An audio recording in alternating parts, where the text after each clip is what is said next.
Então, continuando o interrogatório do senhor Roberto Teixeira, nessa minuta que foi encontrada no tabelionato,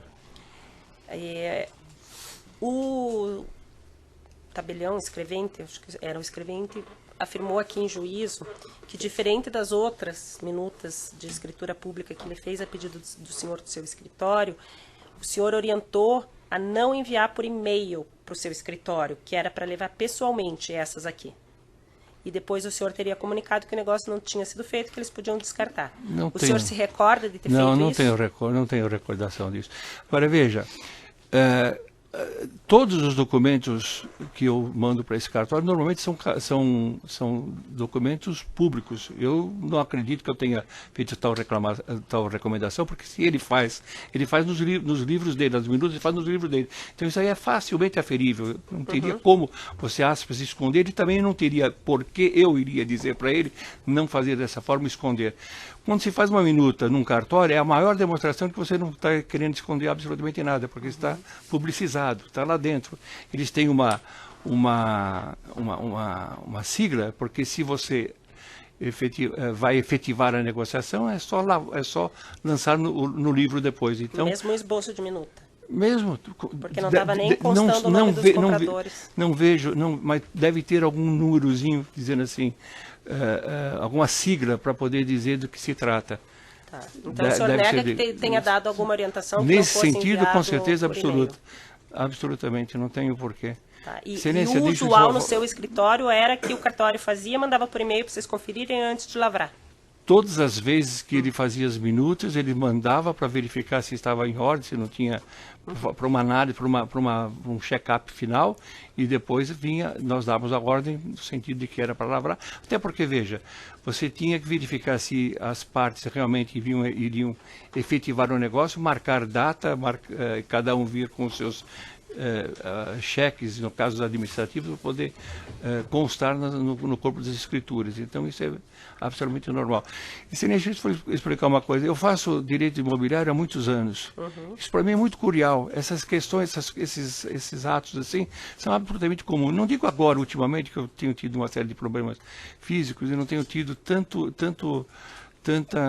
atividade, né? Mas isso para mim era o dia a dia, isso é comum, a coisa mais absolutamente comum, normalíssimo isso dentro do direito imobiliário. Aliás, é uma coisa, por exemplo, ninguém vai para um cartório hoje assinar a escritura lá, não existe mais isso. Todos os cartorários que eu conheço, todos, eles vêm ao escritório do advogado, ou no caso de imobiliários, para poder lavar escrituras, isso é muito comum. Pelo Ministério Público? Sem perguntas, Excelência. Doutores, pelas demais defesas, fora do senhor Roberto Teixeira? Mas a senhora não é dele? Não. Ah, do Bulay, é. Pode só puxar o microfone, então. É uma pergunta bem simples. Boa tarde, tudo bem, doutor Roberto? Tudo bem. Doutor Roberto, uma pergunta simples. O senhor iniciou seu depoimento dizendo que tem uma relação muito próxima ao ex-presidente e então a ex-primeira-dama. Nesse contexto, o senhor também convivia com o senhor José Carlos Bulay? Conviver, eu não diria que convivi com ele. Eu o conhecia muitas vezes quando o presidente estava com o Bulay, eu estava junto, mas não era uma pessoa que eu pudesse dizer que ia na casa dele ou que frequentava a casa dele ou tivesse esse tipo de relação diretamente com ele. Era, digamos, por conta de amigos comuns. Perfeito. Então, até em razão disso, o senhor foi testemunha da relação que ele mantinha com o ex-presidente e com a ex-primeira-dama? Sim, eles tinham uma ligação, uma relação de amizade muito forte. Inclusive entre o senhor José Carlos e a dona Marisa? Entre o José Carlos e a dona Marisa, principalmente. Ah, então tá bem, era só isso, Excelência. Obrigada, satisfeita. Boa tarde, senhor Roberto. Marcelo Araújo, pela defesa de Alexandrino. Pois não. O senhor Alexandrino foi ouvido na semana passada e mencionou que teve 2 reuniões com o senhor, uma no final de fevereiro e outra no início de março. Nessa segunda reunião, ele estava acompanhado do senhor Emir. O senhor confirma a existência dessas 2 reuniões? As datas que o senhor falou, eu não saberia dizer. Eu repito aquilo que eu já respondi aqui em relação a essa reunião, da forma que aconteceu. Só uma pergunta objetiva. O senhor recorda se era uma ou duas reuniões com o senhor Alexandrino? Eu tenho dúvida, eu me lembro perfeitamente de uma delas. Eu me lembro de uma delas apenas, que eu tenho recordação. Como disse, lá se vão 7 anos. Não, perfeito. É compreensível até pelo tempo. Um segundo ponto. O senhor recorda se essas contendas judiciais que envolviam o Grupo Odebrecht, que o senhor representava o lado contrário, se elas duraram até o fim do ano de 2010, início de 2011? Não, elas terminaram antes. Antes, né? Contemporâneas. Contemporâneas, eu não me lembro exatamente, deixa eu ver. Exatamente, olha. O caso Vila Velha, que era esse caso do Rio de Janeiro, foi em 2009. O caso Petroplastic, que era no Rio Grande do Sul, foi em 2012. E também houve também um trabalho que nós fizemos, na época, Odebrecht Defesa fez uma joint venture com uma empresa europeia, que era a Airbus. E nós representamos nessas tratativas a Airbus, defendendo o interesse da Airbus nessa formação dessa joint venture. Isso foi em 2011. Sem mais perguntas, obrigado. Doutores? Nenhuma outra... O senhor tem perguntas? Mas eu sempre conheci você como advogado da área imobiliária. Foi dito pelo seu antecessor, quando depôs aqui, que você era especializado em direito aeronáutico. Explica um pouco isso para mim, porque eu não sabia. Eu conheço uma pessoa, chama-se professor Arruda Alvim. Ele diz o seguinte: o direito é fácil, o difícil é você ter o cliente. Então, quando você tem uma área que aparece a oportunidade, você estuda e se iguala aos demais. Eu também trabalhei no direito aeronáutico, nós tivemos bastante experiência nisso. E em algum momento eu fui membro do Conselho de Administração da Transbrasil. Isso me deu uma certa intimidade com o direito aeronáutico. É isto. O seu sítio, onde se localiza? Você disse que era perto do sítio. Então, meu sítio é Passagem, porque ele fica na cidade de Monte Alegre do Sul, a 130 quilômetros de São Paulo. Eu faço o caminho pela Fernão Dias. Então, para eu ir até o sítio do Fernando, é um desvio, 3, 4 quilômetros para lá, e volto para o meu caminho. É por isso que era caminho. Aproveita e passa. Você ia tomar cerveja com o presidente. Exatamente. Mas eu tomava cerveja, mas não dirigia porque eu estava com motorista. Muito bem. Nos conte rapidamente a respeito da sua atividade na Ordem dos Advogados. Você foi presidente da Ordem de São Bernardo? Sim.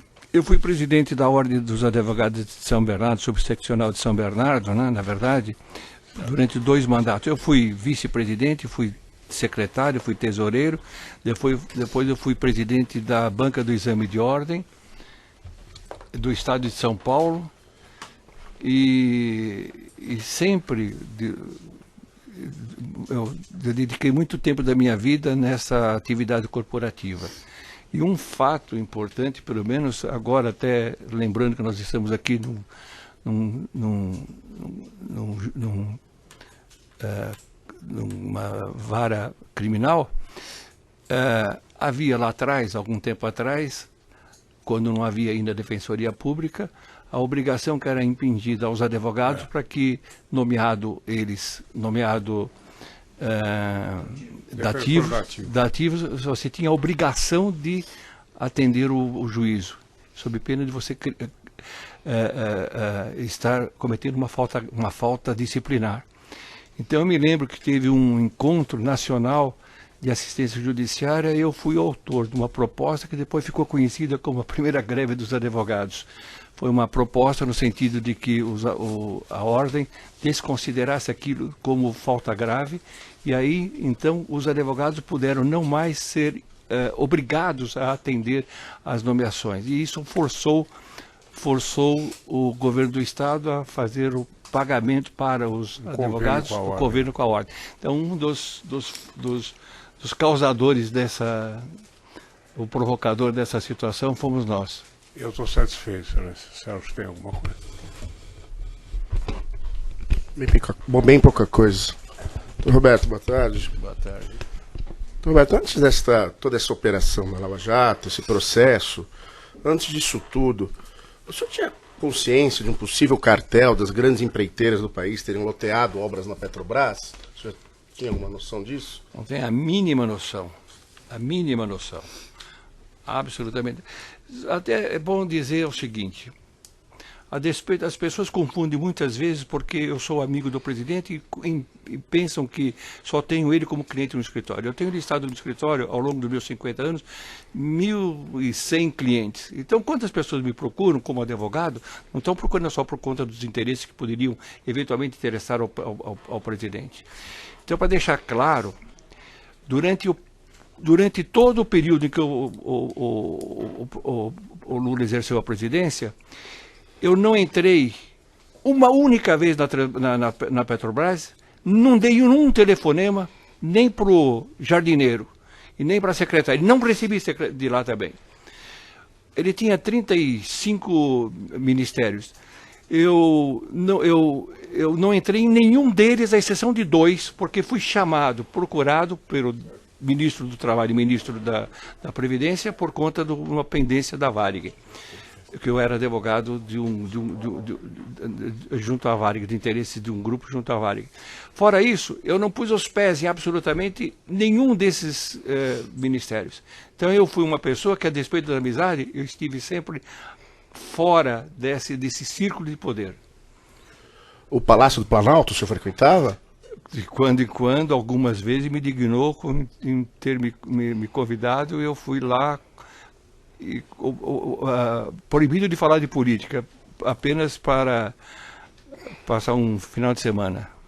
Só isso. O senhor sabe dizer, tem conhecimento de alguma possível relação indevida entre o ex-presidente e Odebrecht, o senhor Emílio Odebrecht? Não tem relação indevida. Primeiro, eu sou testemunha, quer dizer, eu sou testemunha do caráter e da lisura com que o presidente Lula sempre agiu na vida inteira. Eu tenho exemplos e exemplos na vida inteira.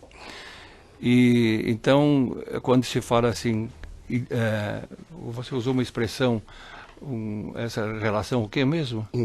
Indevida. Eu não conheço absolutamente nada nesse sentido. O senhor sabe se existia algum motivo, o senhor conhece alguma razão para o Odebrecht, por acaso, querer se esconder que ela fazia obras no sítio? Também não sei. Não sei a razão pela qual eles quisessem se esconder, não tenho ideia. Nessa reunião com o Alexandrino, o Emílio foi falado alguma coisa nesse sentido? Não, porque foi diretamente consultado, foi uma consulta jurídica direta e objetiva em relação à questão dessa documentação, né, como documentar, e em relação a esta questão da averbação. Foi respondido e pronto. Só para encerrar, o senhor sabe qual foi a extensão da obra realizada no sítio? O que foi feito? Valores? Eu nunca pernotei naquele sítio. Eu nunca participei de festas, churrascos, absolutamente nada.